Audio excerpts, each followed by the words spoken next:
An in-depth analysis of the Nigerian economy in the past 1 year by Yusuf Akogo there. And now moving on to a conversation proper.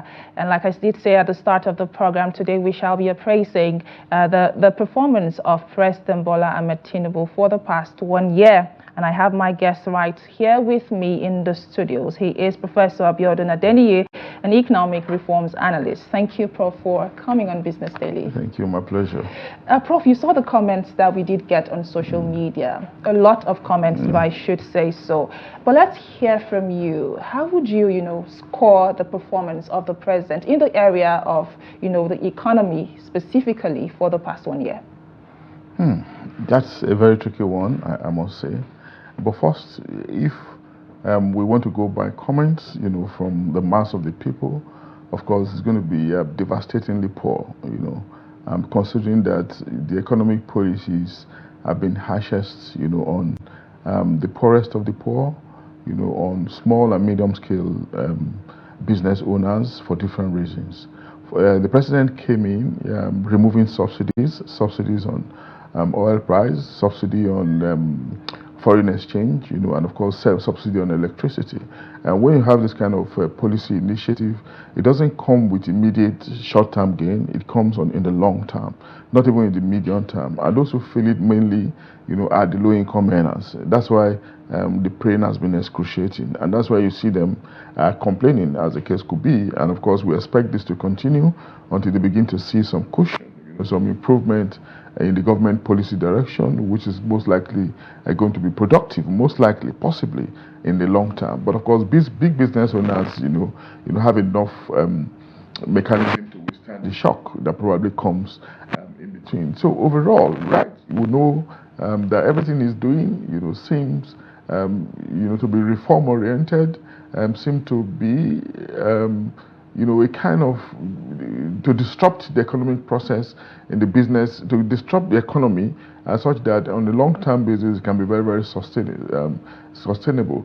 But in doing that, the government is slightly weak in their ability to provide cushions. When a surgeon takes a patient to the theater, both of them are not completely happy. And that's why you have anesthesia. Anesthesia comes in, to minimize the pain on the patient, and the surgeon knows this, because at the end of the day, what is being expected by the surgeon and the patient and observers is for a patient that will be healed. But before you are healed, you have to go through that pain. But to mitigate the pain, you need anesthetist, so to say. So it is just a combination of action, that will likely lead, to success at the end of the day. But in the advance of action, there has to be mitigating measures. What mitigation measures have been put in place by the administration in the last 1 year? Yes, the president made an announcement sometimes, ago, comprehensive national broadcast, where he reeled out palliatives, loans to small and medium scale owners. But of course, we're still to see the effect of these measures, if at all those loans were disbursed. And we know the bane of our system. Oftentimes, when these measures are being implemented, or even about to be implemented, they get lost in the culture of corruption, the absence of transparency, accountability, and the endemic and systemic corruption that is still bedeviling us. So yes, President Tinubu will probably be looking at the future, but in the immediate circumstances, those policy measures, have brought about, dysfunctional effects. I say dysfunctional because they are not necessarily anticipated, but that's the outcome of the policies. The policies have been unkind to the people, and not enough is being done, to placate the people. Perhaps if they begin to focus on placating, despite the measures formulated but hardly implemented, hardly executed, then there can be a balance between long-term policy measures and the pains that the people or low-income earners are presently facing, as the case could be. So from all you have said, the policies are well intended. Yeah, however, there hasn't been, enough palliatives to cushion the effect of these policies. But we still will insist. I'm putting you on the spot right now. Please, go ahead. We would want to, for you to grade specifically, what would your score be? On what scale? On a scale of 1 to 10. On a scale of 1 to 10, Tough question, no doubt. You know, it will be 4.3%. 4.3. 4.3. Yeah. A little below 4.3. average. Yeah. And you know, 4.3 is not a fail. You know, depending on what you agree as the score sheets. In the school, for instance, you know, 40 is usually the pass mark. If you have 38, 39, if your examiners are kind enough, they might upgrade you, but if they are not, it remains at 40. But at the postgraduate level, 50 is what you need. So it depends on the class in which you are putting the president now. If you are looking at him as a postgraduate, grading him in the postgraduate sense, that's a fail.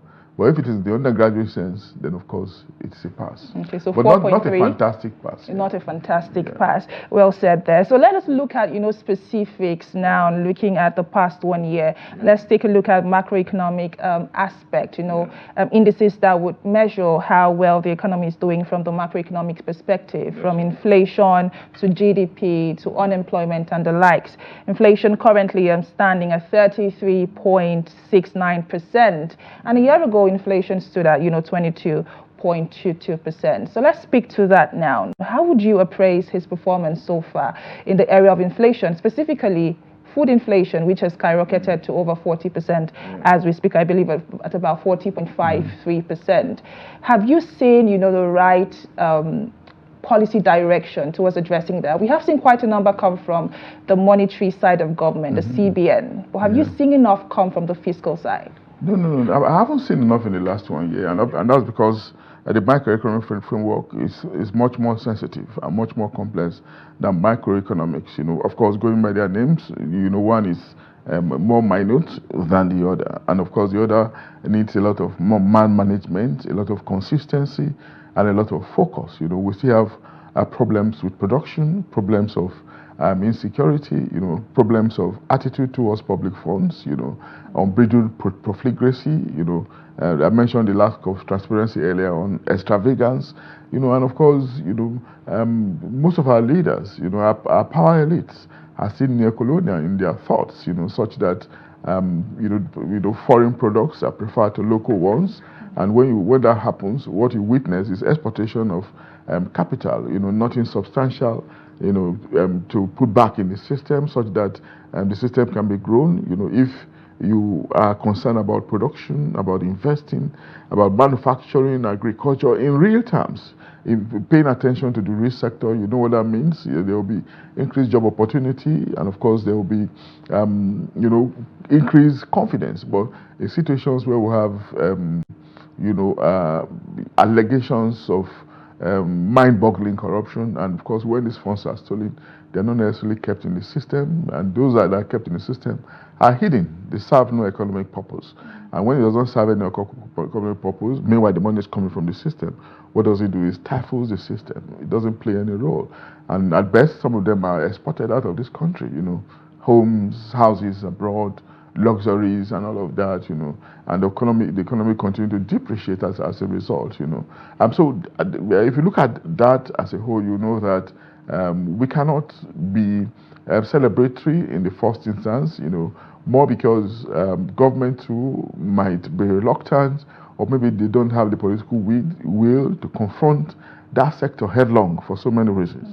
Maybe because of politics, maybe because of the tendency to be compensatory, tendency to reward loyalty, and because they probably have their eyes on the next election, which is often the character of the average political administration, that came through an electoral process, that is steeped in horse trading, in negotiation, and of course in different kinds of arrangement.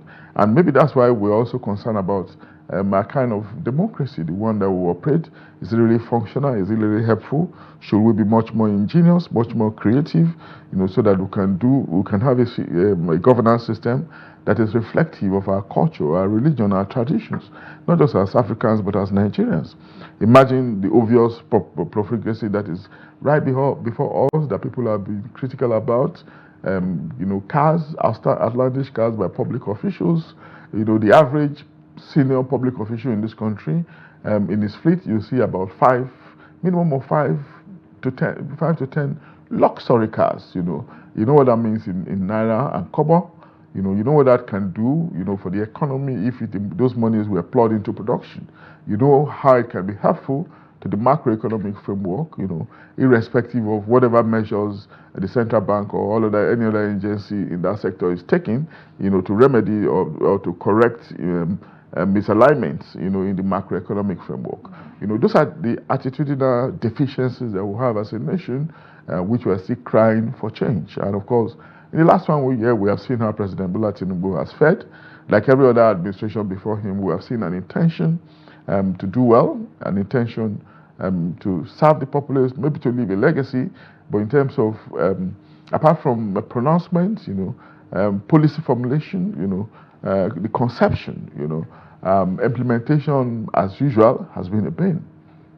You said that implementation has been a pain, but I listened to an analogy this morning where someone was saying, I mean, if you had a child a year ago, that child is expected to have started to talk, walk at 1 year, and in some cases, started having solid food. And Nigerians being too, and Nigerians not being understanding to the challenges that the president and his economic team are faced with. Are we being too pushy and too forward in wanting for immediate change too soon? No, we're not. I think it's only fair. What does the Constitution says? Government is responsible for the security and welfare of the people. The average citizen is concerned about his well-being, and of course is a citizen of this country. Have any other entity that you can call his or her own but Nigeria. And when you are embedded within an entity, you want to make the best or to get the best out of that entity. And especially when you see things happening in other countries, all those countries are just entities just like us, the United States of America, the United Kingdom, China and Russia, Kenya, South Africa. They are just entities just like us, So if things are working well in those places, why not Nigeria? So it's legitimate for us to ask questions, but it doesn't also say that in asking questions, we should resort to illegitimate acts, It doesn't say we should resort to insurgency, violence, kidnapping, armed robbery, sometimes things that people do to rubbish the instruments of the states, like attacking our agencies, security agencies, and all of that. Those things are definitely uncalled for. But to make the legitimate demands is actually a step towards galvanizing the leaders to doing the right thing.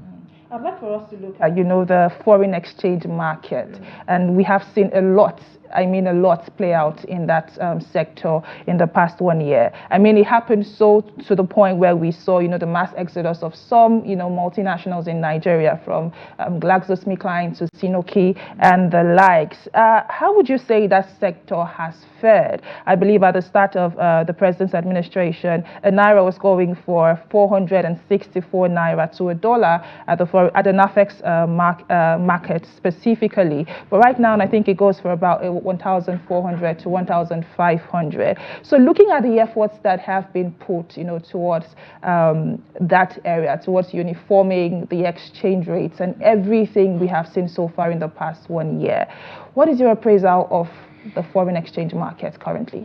First, maybe we should underscore the fact that some of these companies are leaving or that they left. It's not necessarily because of the crisis in our foreign exchange. Some of them left because of insecurity, because of the problems they were having with power, and such other things. And the fact countries leaving Nigeria is not the first. It happens in other countries of the world. But some would say we saw that happen a lot more. I'm building the track. I know I'm building the track. Don't worry. And of course, even in the United States, some companies shut down. Capitalism is characterized with those kind of shutdowns. What do they call it now? Rebuilding of synergies, integration, buy-offs, layoffs. All those things are the character of capitalism. But in our own case, we are much more concerned about it because we need more of those countries to come, and we do not need them to exit. And of course, yes, we can now go to the foreign exchange crisis. It's actually reasonable to talk about unification. Unification simply means that you're having a single exchange rate. You do not want dual or multiple, as the case could be. You want to eliminate arbitrage. You want to eliminate arbitrariness. favoritism, such that some people become stupendously wealthy, just on account of sitting in the room and having connection with somebody in the central bank that can give them allocation. Very unfortunate kind of system, this rentier system, clientelistic system, where you can become only on account of the influence you have. No nation grows like that. And of course, that was why the unification was welcome.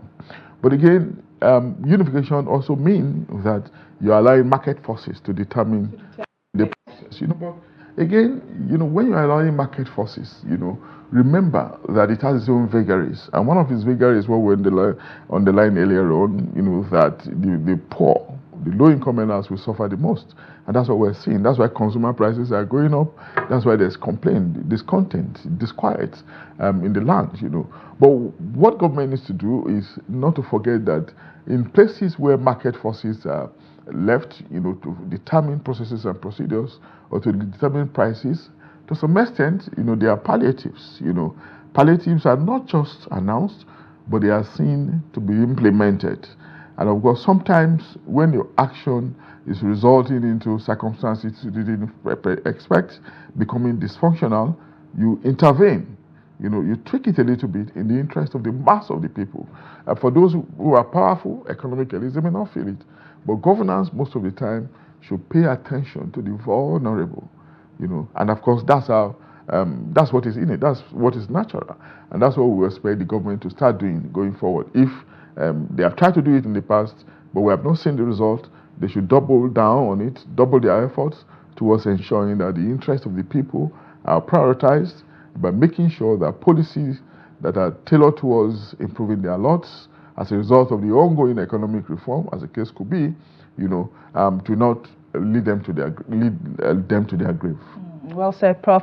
But let's look now at, the agricultural sector. Just about 10 months ago, specifically, we did hear from the president where he had issued, a state of emergency on the agricultural sector. And about 9 months down or 10 months down the line, there has been, diverse opinions on the effect that has had, and if there is even any effect so far. But let's hear from you. Just barely about 2 days ago, we did hear from the Minister of Agriculture where he said that he had injected about 309 billion naira to the agri sector in the past 1 year. Prof, let us hear from you. What is your take on that? I'm not really, it's not an impressive story, really. Oftentimes, it's billions of naira being injected, and then you can't find anything. There's nothing on ground to show these things. Before President Tinubu came in, we heard about some of these loans, some of these programs. They are ensconced in different ideological, in different pseudo or different socialisms. But at the end of the day, these monies, went down the drain. If at all they left the coffers, and of course, from the report that we had subsequently, they came out of the covers, but they just got frittered away. By the same kind of system, the same kind of problem that we keep referring to, corruption. Now, President Bola Tinubu has started again, 300 and something billion. Yes, we've had it, but where's the effect? And of course, you can ask this question legitimately because the conditions, are not suitable, for agricultural activity as much as it used to be. How many people can go to farm anymore because of continuous crisis, insecurity, banditry, kidnapping, ongoing or subsisting farmer harder crisis, everything. So, these things are there, and of course, they are disservice. They are disservices to the flourishing of agricultural activity. Then, of course, we need to continue to ask more questions from those at the commanding heights of our economy on how these funds are actually being expended and all they are meeting the ends for which they were meant in the first instance. Prof, you talked about, farmers being unable, the conditions you mentioned, farmers being unable to go to their farms due to, issues around security. I remember we also did hear from the CBN where they also did mention that farmers have been unable to pay back loans that had been gotten, to cushion the effect of the COVID-19 situation and all of that. So moving away from that now, are you seeing the right policies and policies directed at, in the area of agriculture, especially since farmers still are complaining that they have been unable to, pay back these loans, they are still unable to go back to their farms. Are you seeing the right policies towards addressing these conditions that you've mentioned? I'm not seeing Well, I'm not seeing the rights. I think the policies are probably there, at the subliminal level. First of all, we have a standing army, a standing security. Security agencies are there, perhaps to deal with the question of insecurity, and they've been there. They were there when it started, and they are still there when it is festering. What is responsible for their inability to deal with this completely, despite their many salutary efforts? What are we not doing that we should have done that will enhance their ability, their capacity to deal with insecurity, if not nip it in the bud? Are we doing those things? Do we have the right equipment? Are they using the right technology? Are they introducing something like drones, for instance? What's the level of their reconnaissance? Do they have that monitoring ability? Are they integrating into the community well to get information so that they can process into intelligence and deal with these criminals, as the case could be? Are they combining kinetic with non-kinetic properly? Many questions that we have to ask of our agencies, despite their many commendable efforts, the sacrifices they are making. We do not have to lose sight of that. But beyond that, again, is the culture of borrowing in this country. How committed are we to the average person to repay back loan?